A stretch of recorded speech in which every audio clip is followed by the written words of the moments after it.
Hello everyone, this is Abhishek Rana. Welcome you all to your favourite YouTube channel Rai education channel पे आप सभी भाई बंधुओं का हार्दिक स्वागत है।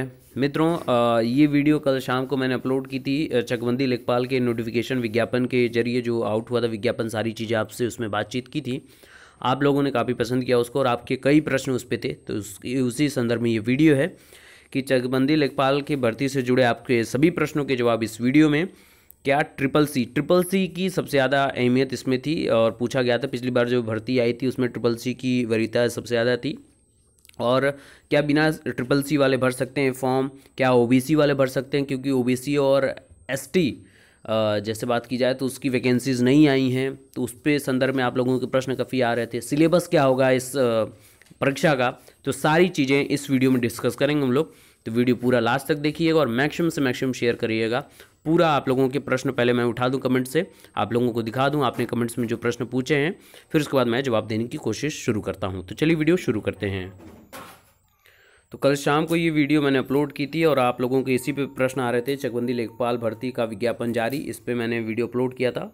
और इसमें देखिए राम प्रकाश चहर जी ने पूछा ट्रिपल सी कंपलसरी है कि नहीं इस चकबंदी लेखपाल में। फिर प्रगति सक्सेना जी ने पूछा कि ट्रिपल सी होना ज़रूरी है कि नहीं। यहाँ पे वैसे रिप्लाई मैंने सबके दिए हुए हैं।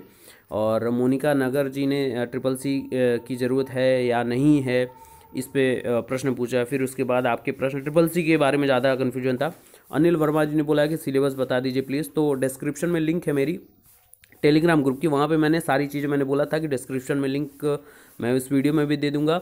वहाँ पे भी आपको जाके टेलीग्राम ग्रुप से भी सारा पीडीएफ आप देख सकते हैं, उसमें सिलेबस मैंने बताया हुआ है। लेकिन आज इस वीडियो में मैं पूरा सिलेबस भी डिस्कस करूँगा और टेलीग्राम ग्रुप की लिंक दे दूँगा, वहाँ पर भी आप सिलेबस पा सकते हैं सारी चीज़ें। फिर और विनोद कुमार साहनी जी ने प्रश्न पूछा है कि क्या ओबीसी वाले अप्लाई कर सकते हैं या नहीं। तो इस पर भी प्रश्न है आप लोगों के। तो चलिए नोटिफिकेशन से ही आपके सारे उत्तर को देने की कोशिश शुरू करते हैं। तो एक बार पुनः डेट को पहले हम लोग एनालाइज कर लेंगे। उत्तर प्रदेश अधीनस्थ सेवा चयन आयोग यानी यूपी ट्रिपल एस सी चकबंदी लेखपाल सामान्य चयन प्रतियोगितात्मक परीक्षा 2019 ऑनलाइन रजिस्ट्रेशन कल से शुरू हो चुके हैं 6 तारीख से, और शुल्क जमा भी कल ही से शुरू हो चुके हैं। लास्ट डेट आपकी 5 अप्रैल है और संशोधन कर सकते हैं आप 12 अप्रैल तक, ठीक है। और इसमें ये सारी चीज़ें हैं, 12 तारीख तक सारी चीज़ आप कर सकते हैं। ईमेल उमेल सारी चीज़ आपकी सही होनी चाहिए, वेरीफाइड होनी चाहिए। और इसमें देख सकते हैं विज्ञापन संख्या 3 परीक्षा 2019 में। इसमें हम लोग बेसिकली हम लोग को फोकस करना है कि ट्रिपल सी पूछा गया है या नहीं। तो मैंने जितना पूरा नोटिफिकेशन रीड किया है, चेक किया है, तो इसमें ट्रिपल सी के बारे में कोई भी अवेलेबल जानकारी नहीं है, यानी कि इसमें ट्रिपल सी कंपलसरी नहीं है, ठीक है। तो आप ट्रिपल सी अगर आपने किया है तो बहुत बेहतरीन है, नहीं किया है तो कोई भी समस्या वाला बात नहीं है, आप इसके लिए अप्लाई कर सकते हैं। कोई भी निसंदेह आप इसके लिए अप्लाई कर सकते हैं। आगे बात करता हूँ इसमें हाँ, सिलेबस के बारे में बात करना था और ओबीसी वाले। तो सबसे बड़ी बात है कि पहले हम लोग देखते हैं कि कितनी वैकेंसीज़ हैं और इसके संदर्भ में क्या क्या चीज़ें इसमें बातचीत की जा रही है। तो यहाँ पे फ़ोटो फॉर्म कैसे कैसे भरा जाएगा और क्या नहीं भरा जाएगा, और डिक्लेरेशन सारी चीज़ें हैं यहाँ पे। और फ़ीस पेमेंट के बाद अभ्यर्थी फ़ीस यहाँ जमा कर सकते हैं। हाँ, यहाँ पे आपकी फ़ीस पेमेंट की बात है तो जो सामान्य लोग हैं वो 185 रुपये, ओबीसी 185 रुपये, SC ST की 95 रुपये और विकलांग के लिए 25 रुपये। तो यहाँ से भी आप एक अंदाज़ा लगा सकते हैं कि कौन अप्लाई करेगा, बस जनरल वाले करेंगे या बस SC वाले ही करेंगे। सबको अप्लाई करना है इसमें, याद रखिएगा इस चीज़ को, ठीक है। तो आगे बातचीत करता हूँ कि आवेदन ऑनलाइन अपडेट, हाँ, संशोधन की आपको 12 तारीख तक मिली है, 12 अप्रैल तक आप संशोधन कर सकते हैं अगर कोई भी त्रुटि होती है आपकी उसमें। अब यहाँ पे बात करते हैं कि कितनी टोटल वैकेंसीज़ हैं। तो इस चार्ट में आपको टोटल वैकेंसीज़ का पूरा बायोडाटा मिल जाएगा और यहीं पे ओबीसी की बात करेंगे। तो टोटल 1364 वैकेंसीज, जिसमें 1002 वैकेंसीज आपकी अनारक्षित है। अनारक्षित का मतलब होता है अनरिजर्व्ड। अनरिजर्व्ड का मतलब है कि इस वैकेंसी में या इस कैटेगरी में जितने भी समुदाय के लोग हैं वो सब अप्लाई कर सकते हैं। जनरल ट्रेनों में जनरल डिब्बे देखे होंगे तो उसमें बस सामान्य या जो सामान्य जाति वाले पंडित जी या छत्री या कोई वैश्य या ये लोग नहीं चले जाते जो जनरल कैटेगरी में बस जनरल सर्टिफिकेट में लिखते हैं। बिल्कुल नहीं, आप लोगों की ये सोच थोड़ी सी सीमित है, इसको बढ़ाइए और आप सभी लोग अप्लाई करिए, ठीक है। तो जनरल कैटेगरी के जो डिब्बे होते हैं, अगर एक एग्जांपल के तरीके मैं बताऊं तो उसमें सब लोग तो जाते हैं ना, तो उसमें तो हम लोग नहीं बोलते कि हम जनरल के हैं, कि हम ओबीसी के, कि हम एसटी या एससी। तो ओबीसी और एससी एसटी में इतना हो हल्ला क्यों? मेरा सबसे बड़ा प्रश्न यही है, हो हल्ला क्यों? जब आप कोई एग्ज़ाम देते हैं और आप इतने एबल रहते हैं, मैंने कई मित्रों को देखा वो एबल हैं, क्वालिफाई करते हैं, ओबीसी को चाहे एसटी वो जनरल में आते हैं तो जनरल की सीट ले जाते हैं वो। तो कैटेगरी से क्या मतलब है?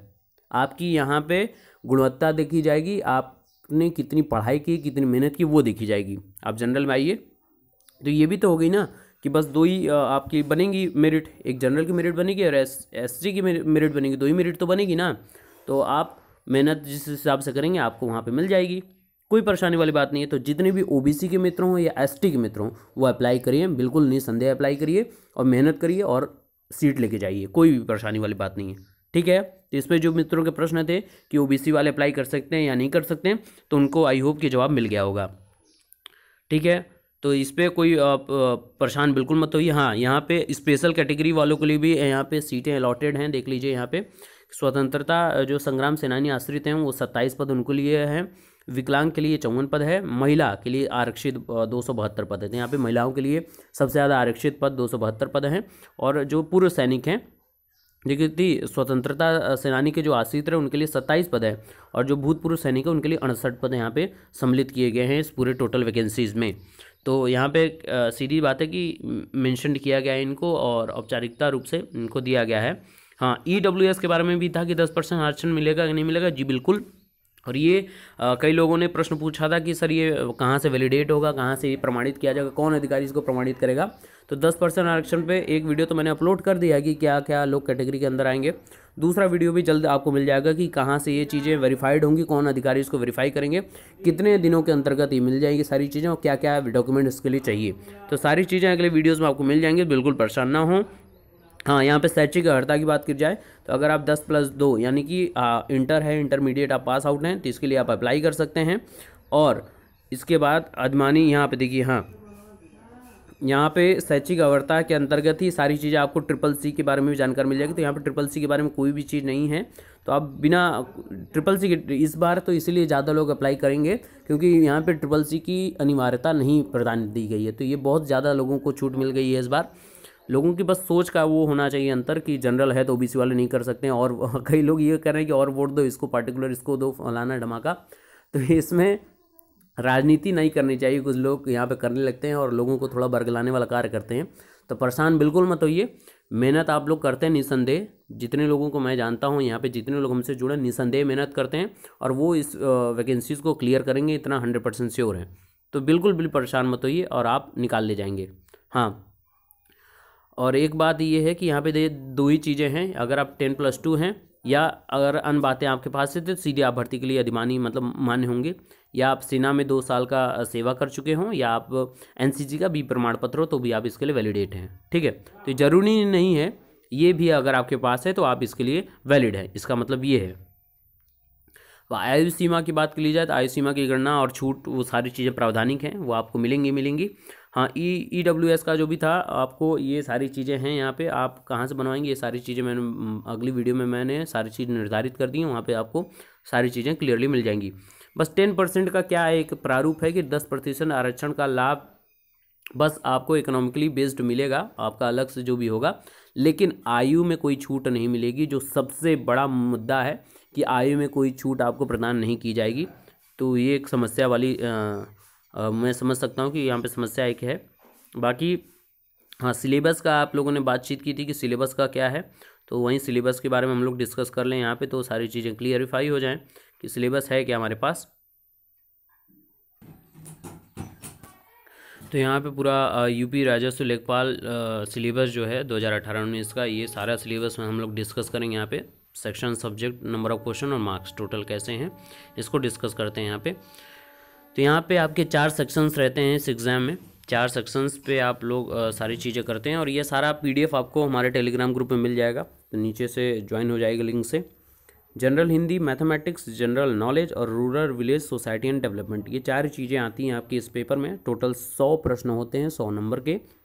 25 प्रश्न आपके जनरल हिंदी के, 25 प्रश्न मैथमेटिक्स यानी गणित के, 25 प्रश्न जनरल नॉलेज के, और 25 प्रश्न आपके रूरल विलेज और सोसाइटी डेवलपमेंट के, ग्रामीण क्षेत्र से और समाज का जो विकास होता है उससे संबंधित कुछ प्रश्न आते हैं, 25 प्रश्न। तो टोटल आपके होते हैं 100 प्रश्न, इन सभी चीज़ों को मिलाकर 100 अंक के टोटल होते हैं। इन्हीं पे आपका निर्धारण होता है। अब सिलेबस की बात कर लेते हैं कि आपके हिंदी में क्या आता है, मैथ में क्या आता है, जनरल नॉलेज में क्या आता है, rural village society and development के अंतर्गत क्या क्या प्रश्न पूछे जाते हैं।